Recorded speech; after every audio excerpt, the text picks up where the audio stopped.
Buenas tardes. No sé cómo se dice en árabe buenas tardes, pero al padre Luis Montes ya lo han presentado esta mañana. Poco más que añadir. 20 años en Oriente Próximo, Belén, Jordania, Egipto y desde el 2010 en Irak, misionando. Están desarrollando su labor en la Catedral Latina de Bagdad, de San José y Santa Teresa del Niño Jesús. Y quería, no sé si oyó al exorcista padre Gabriel Amor la semana pasada, el Estado Islámico es Satanás. ¿Es exageración? Ciertamente que el así llamado Estado Islámico es seguidor de Satanás. En la Biblia se dice que el diablo es asesino desde el principio. Y estos son asesinos desde el principio. Ciertamente no adoran al Dios verdadero y sus obras muestran que sus corazones están llenos de odio por el hombre, de odio por la criatura que Dios creó. Y por lo tanto, si se puede decir con total verdad, que son seguidores de Satanás. Usted llegó 6 días después del brutal atentado en la Catedral Sirio-Católica de Bagdad, víspera de Todos los Santos. ¿Qué recuerda de aquellos días? Sí, en realidad yo llegué un mes y medio después, llegué a mediados de diciembre y por supuesto había escuchado las noticias antes y durante todo este tiempo traté de seguir varios de los relatos sobre ese episodio, que visto desde un punto de vista humano fue absolutamente espantoso, pero visto desde el punto de vista de la obra de Dios fue absolutamente maravilloso. Nosotros no deseamos eso para nadie y tenemos que luchar para que esas cosas no sucedan más. Pero por otra parte, Dios, que es todopoderoso, saca de los peores males, saca grandes bienes, ¿no? Del peor mal que hizo el hombre jamás en la historia, que es el asesinato del Hijo único de Dios, sacó la redención para todo el género humano. Y de estos asesinatos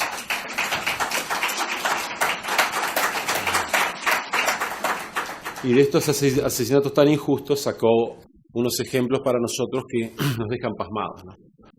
Lo que pasó en ese atentado y lo que pasa prácticamente todos los días en Medio Oriente y en otros países como Pakistán, Nigeria, lo que pasa en Níger, etc.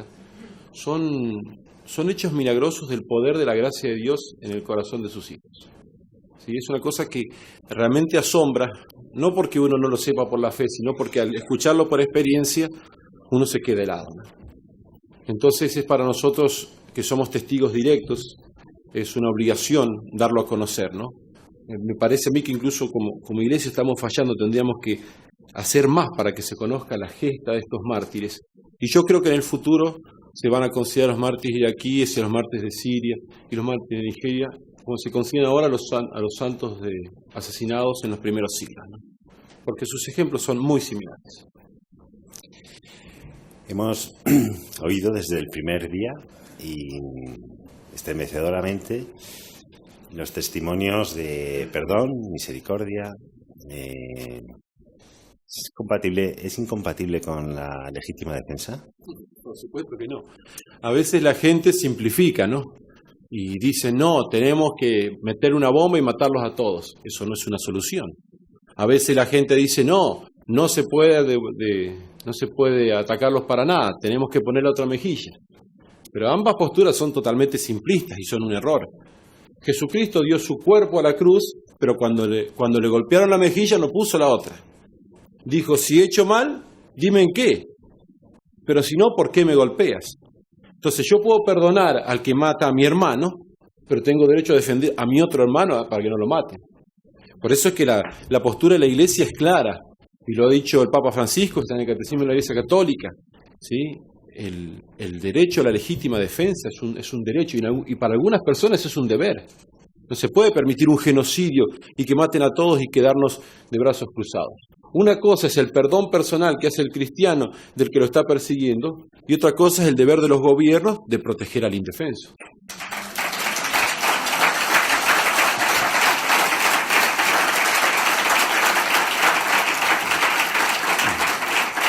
algunos líderes religiosos y políticos han propuesto como solución a lo que llaman conflicto la creación de un protectorado, una zona en la que juntar a los cristianos.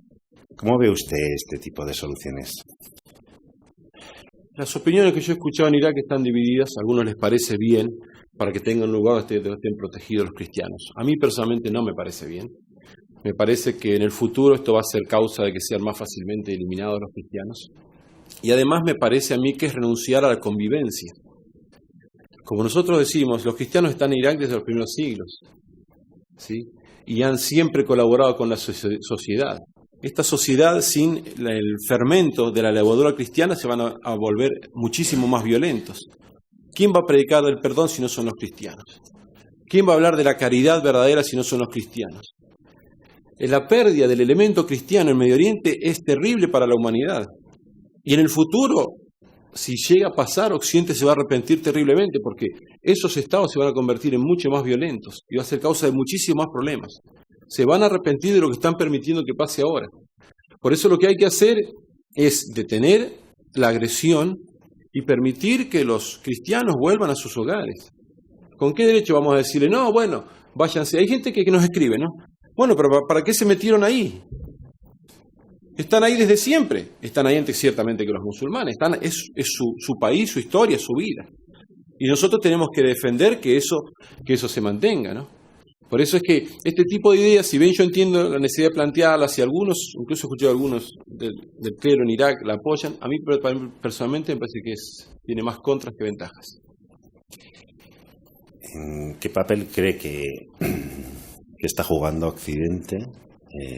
Con Occidente me refiero a los poderes políticos, a los gobiernos, en la solución o en el agravamiento del conflicto. Voy a reducir un poco más el ámbito para que no se me vaya por las ramas, don Luis. ¿Debería las Organizaciones Unidas promover una fuerza de intervención o una solución militar? No es función de la Iglesia determinar qué es lo mejor en el ámbito político. El Papa lo que ha dicho es lo siguiente: el tema debe verse en el seno de las Naciones Unidas.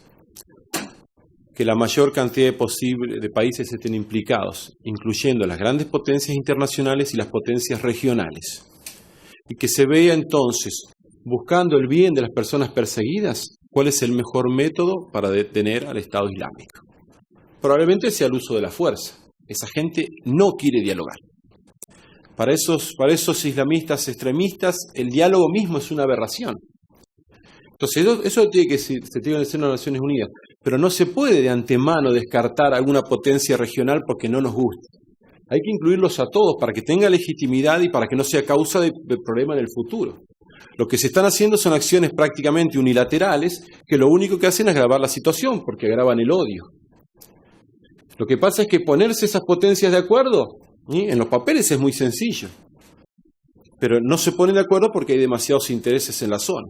Entonces, algunos quieren una cosa, otros quieren otra. Es una lucha de poder, es una lucha por el dinero, y eso hace que en realidad no se piense en el pueblo que está sufriendo. Y el que dice que piensa en el pueblo que está sufriendo está mintiendo, porque no ponen los medios necesarios para ayudarlos. Yo le he oído decir a usted que se quedará en Irak hasta que queden cristianos. Bueno, esto se lo podemos oír a cualquiera de nosotros y parece que vamos de farol. No sé si entiende la expresión. No. Claro, oyéndoselo a usted aún le da miedo. ¿Cree que se puede llegar a esta situación? Pues como ocurrió en el norte de África. Una de San Agustín. Bueno, no se ha terminado del todo, pero está prácticamente exterminado. San Pablo fundó iglesias que desaparecieron. Ninguna iglesia particular tiene asegurada la permanencia hasta el fin de los tiempos. La única iglesia que tiene asegurada es la Iglesia Universal, que vive en las iglesias particulares. Entonces podría ser que el cristianismo desaparezca de Medio Oriente como desapareció ya de algunos lugares. Y si no se hace nada, va en camino a eso. Por eso es que estamos pidiendo reiteradamente que se pongan las soluciones adecuadas. ¿Sí? O sea, el riesgo real existe. El patriarca Caldeo ha dicho, en 10 años van a quedar solamente 50.000 cristianos. personalmente me parece que se queda corto. A mí me parece que en 10 años va a haber menos de 50.000 cristianos en Irak. Si lo que están haciendo es, están huyendo todos, de 1.600.000, 10 años después quedan 300.000. La gente que yo visito, los fieles de mi parroquia, el 80% han iniciado los papeles para irse del país. ¿Cómo se van a quedar? Nosotros alentamos en general que se queden, pero no podemos ya alentar más. ¿Cómo se van a quedar si no saben qué va a pasar con sus hijos? Van a la escuela y no saben si van a volver porque les ha explotado una bomba. Hay niños que están en la escuela, en la iglesia, y empiezan a temblar. Y hay que llevarlos a las casas porque están traumatizados. Entonces yo nunca puedo ejercer una presión sobre un padre de un niño, pero ahora casi hasta es difícil decirle, bueno, pero intenten. Yo simplemente les aviso los problemas que tienen en Occidente, porque a veces se imaginan que todo va a estar bien, y la adaptación a veces es muy difícil. Y conocemos iraquíes que están afuera y quisieran volver, pero ya vendieron sus casas, no les queda nada. Pero la verdad que es una decisión dificilísima, y se quieren ir. Si no se hace algo, los cristianos de Irak, al menos, se van a ir prácticamente todos. Perdone que le sea tan franco, pero uno de los objetivos del Congreso era ayudar a los cristianos que viven en zonas de persecución. Y la triste realidad es que desde que ha empezado el Congreso, yo lo que siento, al menos personalmente, es justo todo lo contrario. Que ustedes nos están haciendo vivir mucho mejor el cristianismo y nos están haciendo mucho mejores. ¿Cómo de verdad los fieles laicos podemos ayudar? Sí, es como comenté hoy, a la persona común de la calle, la que no tiene incidencia política, ¿sí? Hay 3 modos principales de ayudar. El primero es con la oración, y eso lo pueden hacer todos, y nadie está excusado, nadie puede decir que no puede hacerlo. Todos tenemos que rezar por los cristianos perseguidos. Son la mayor riqueza que tiene la Iglesia en este momento. Y ellos entonces necesitan nuestras oraciones porque están pasando lo indecible y merecen nuestras oraciones porque nos están dando una cantidad de gracias de acuerdo al dogma de la comunión de los santos que es impresionante. Entonces rezar tenemos que hacerlo todos. Segundo, tenemos que dar a conocer lo que pasa, porque no se conoce. Cuando estuve en Argentina la última vez, donde hablé, había muchísimo interés. La gente estaba contenta, la gente lloraba de emoción, pero antes de eso no lo sabían. Entonces nosotros tenemos la obligación de que se conozca esto, tenemos que hablarlo en nuestra familia, en nuestro trabajo, tenemos que compartirlo en las redes sociales. Y por último, los que puedan mandar una ayuda económica, porque lo que están sufriendo esa gente es una cosa indecible, ¿no? Entonces, es nuestra obligación. Si no es como que el que no ayuda, el que lo necesita, ¿sí? no se está haciendo prójimo de él, ¿sí? Está pasando de largo, ¿sí? Directamente no se puede llamar cristiano. Evidentemente, cada uno ayuda a las personas que tiene más cerca y está muy bien, ¿no? Pero todos tenemos que ser conscientes de que tenemos que ayudar a los que lo necesitan. Voy a hacerle una pregunta personal. Son 7 hermanos. 7 hermanos. 3 de ellos están en misiones. 4. Con usted 4. Usted en Irak, 2 en Egipto. 2 en Egipto. Y 1 en Ucrania. ¿Le cuentan cosas a su madre? Sí, por supuesto, estamos en contacto con ella. Mi mamá hace unos años quedó viuda y a los poquitos meses quedó viuda, visitándonos a nosotros en Egipto, me vio un día y me dijo que quería hacerse religiosa, entrar en el convento. Venía como para pedirme permiso. Yo le digo, tenés ya casi 80 años, vos podés hacer lo que quieras.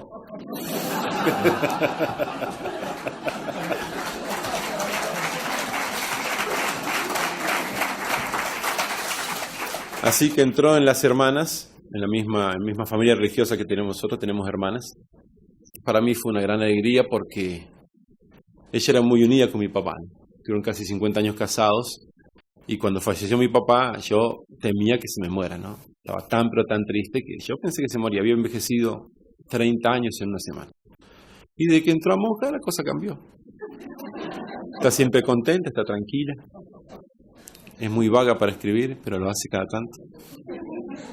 Pero le cuentan cosas, ¿no? Sí, sí. Ella sabe lo que pasa. Ella conoce. Ella cuando yo estaba en Tierra Santa estaba un poco más preocupada que ahora. Pero de todos modos, nos ve bien. A ella ella no necesita mucho, basta que uno la llame y hable un poquito, escuche la voz, que uno está más o menos bien, ya está, se conforma. Y ciertamente, o sea, ella siempre nos apoyaba en nuestra misión, evidentemente, estamos claros. Así que también en eso se está muy serena, los peligros nuestros no llegan a afectarla mal, digamos, ¿no? Reza mucho por nosotros, pero... Volviendo al tema del perdón. ¿Cómo se predica el perdón en estos ambientes?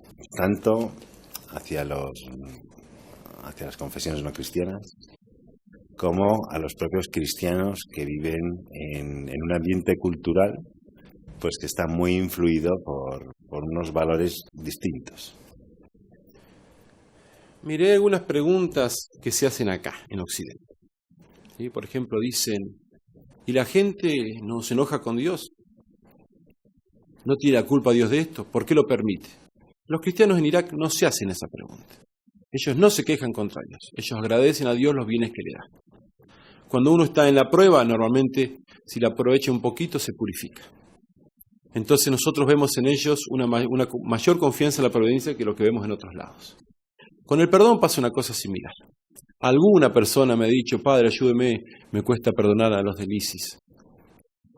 Pero en realidad no es que le cuesta perdonar, ha perdonado. Lo que sí tiene sentimientos de rechazo, pero eso es inevitable. Es inevitable que una persona tenga sentimientos de rechazo ante semejantes criminales que están matando niños y gente, y es normal. Yo les digo, rezá por ellos. Puedes rezar para que se conviertan. Si vos puedes rezar, significa que lo has perdonado, porque estás pidiendo a Dios un bien para ellos. Entonces el sentimiento de dolor puede seguir, pero con la voluntad, que es lo único que importa en realidad. ¿Sí? Han hecho el acto de perdonar. Entonces, predicar el perdón en Irak a los cristianos es sumamente fácil, porque lo entienden perfectamente. Predicar el perdón a los no cristianos ciertamente es un desafío, ¿no?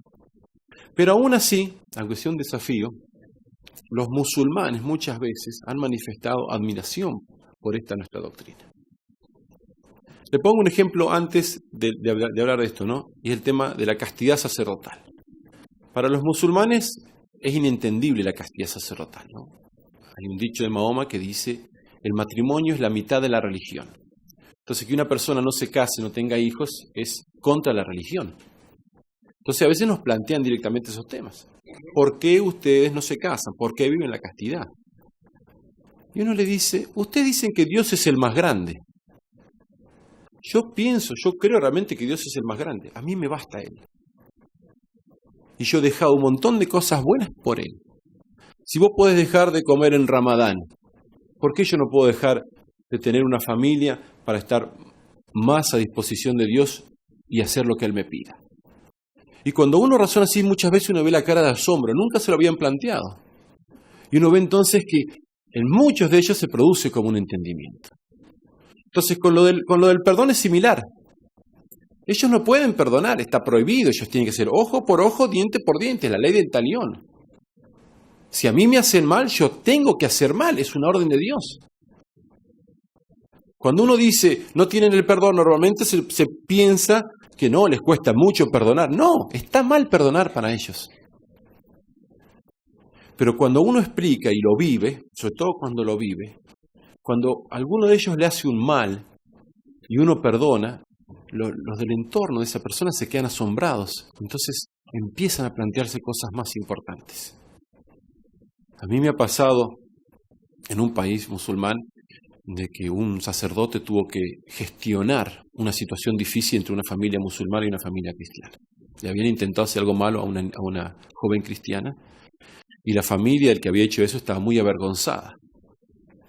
Y se hace como un juicio interno donde un responsable de cada familia se hace como de abogado para ponerse de acuerdo. Generalmente terminan pagando algo. Igual esa persona que intentó hacer fue prisión, ¿no? Pero se quería arreglar la situación. Y el abogado de la familia, del que había hecho esa cosa tan fea, ¿sí?, dijo directamente, dice, nosotros sabemos que lo que él hizo no tiene perdón. Nosotros estamos totalmente avergonzados, pero sin merecerlo acudimos a ustedes, porque sabemos que ustedes son la religión del perdón. Esto es muy importante, Porque esta gente, cuando ve estas cosas, se lo plantea realmente, al menos algunos de ellos. Y esto lo puede llevar al menos a un cambio de corazón para el bien, para aproximarse más a lo que es la verdad, ¿no?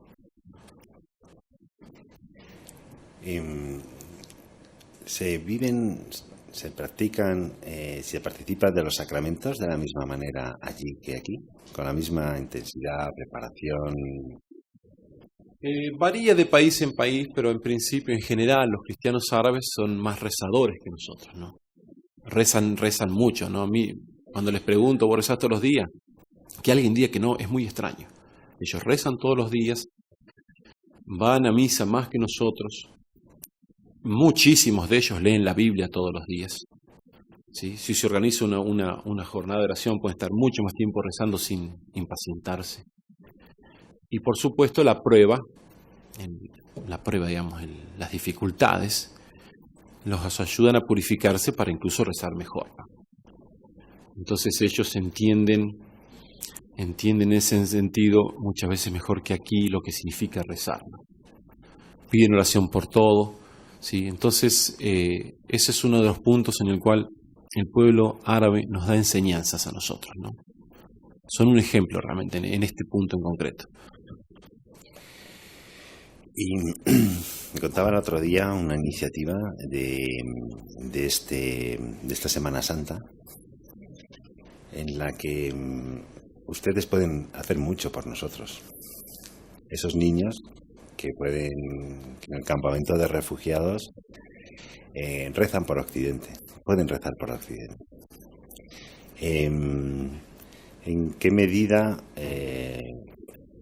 los cristianos, en concreto en España, podemos beneficiarnos de toda la labor que están desarrollando? De la misma manera que hay desconocimiento de su situación, puede haber un desconocimiento muy grande de la labor que se hace y de la propia vida de allí de los cristianos. Ciertamente que hay un desconocimiento muy grande y ciertamente que a veces no se considera lo que decía antes, ¿no? La riqueza de esos pueblos o la riqueza del sufrimiento, ¿no? Hay un beato, el padre Carlo Gnocchi, italiano, que él acompañó al ejército de Italia cuando fue a la guerra con Rusia y fue un desastre, fueron derrotados y tuvieron que volver durante 1000 kilómetros caminando bajo la nieve y se estaban muriendo uno tras otro los soldados. Él los acompañaba y en un momento determinado pasa un camión que llevaba heridos italianos y quedaba lugar para uno. Entonces dicen al padre Gnocchi, le dice: padre, suba usted y lo llevamos. Con eso salvaba su vida. Y él no quería dejar a sus soldados, ¿no? Aquellas personas que él había acompañado durante la guerra, y se negaba. Pero uno de los soldados le dice: padre, dice, nosotros acá vamos a morir y hay lugar para uno. Necesitamos que usted vuelva a cuidar a nuestros hijos. Con ese argumento lo convencieron y él se sube al camión y dedica toda su vida a cuidar a los huérfanos o a los mutilados de la guerra, ¿no? Los niños especialmente, ¿no? Le llamaba el ángel de los mutilados. Y él escribe un opúsculo que es absolutamente espectacular. Yo creo que tendrían que conocerlo todos los docentes y todos los que trabajan en sanidad, que se llama Pedagogía del Dolor Inocente. Y él dice: vamos a explicar el dolor, porque el dolor es un escándalo para muchos. ¿Por qué Dios lo prohíbe? ¿Por qué Dios lo permite? Etcétera. Entonces dice: vamos a explicar el dolor del niño inocente. Explicado ese caso, que es el más difícil de entender, ¿por qué Dios permite que un niño que es inocente sufra tanto? Explicado eso, todos los demás quedan explicados.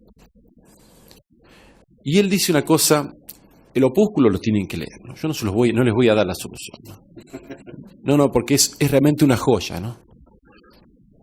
Pero a lo que voy es que él ahí dice, el padre Gnocchi dice que el sufrimiento de los niños está siendo desperdiciado. Un niño que reza, es imposible que Dios no lo escuche. Un niño que sufre, que reza, porque está participando de los sufrimientos de Cristo y a la vez es inocente. Entonces hay que enseñarle a los niños que sufren a rezar. No tiene que ser algo muy elevado, muy complicado, pero podés ofrecer esto por tu abuelita que está enferma Y el niño eso lo entiende perfectamente, tiene una intuición de lo espiritual. Y cuando nosotros escondemos esas cosas de los niños, se está perdiendo una riqueza enorme, ¿no? Peggy, hablando del infierno, decía, cuánto dolor desperdiciado. En el infierno el dolor no sirve para nada. Y nosotros a veces estamos desperdiciando el sufrimiento de estos niños. Entonces a mí se me ocurrió, voy a pedirle a los niños refugiados, que son niños inocentes, chiquitos, y a la vez sufren lo que sufrió Jesucristo cuando era niño, que tuvo que huir. Voy a pedirles que recen por las intenciones de los que nos escriban a nuestro blog, nuestra página de Facebook, Amigos de Irak. Y lo puse, llegaron miles de intenciones de gente que pedía oraciones. Y entonces a los niños los juntábamos cada viernes, rezamos el Vía Crucis y ellos rezaban durante el Vía Crucis y la misa posterior por las intenciones. ¿Sí? Llegaron miles de intenciones y tuvimos algunos casos de curaciones milagrosas, ¿no? Hubo un caso que me escribieron de una niña llamada Marcela, una bebita, 2 meses, nació con síndrome de Down y leucemia. A los 20 días que mandó la petición me llega otro email y me dice, padre, los médicos no entienden nada, la leucemia no está. Es que ese dolor no puede ser despreciado. Si los niños ellos están rezando, Dios tiene que escuchar. No le queda otra, Dios.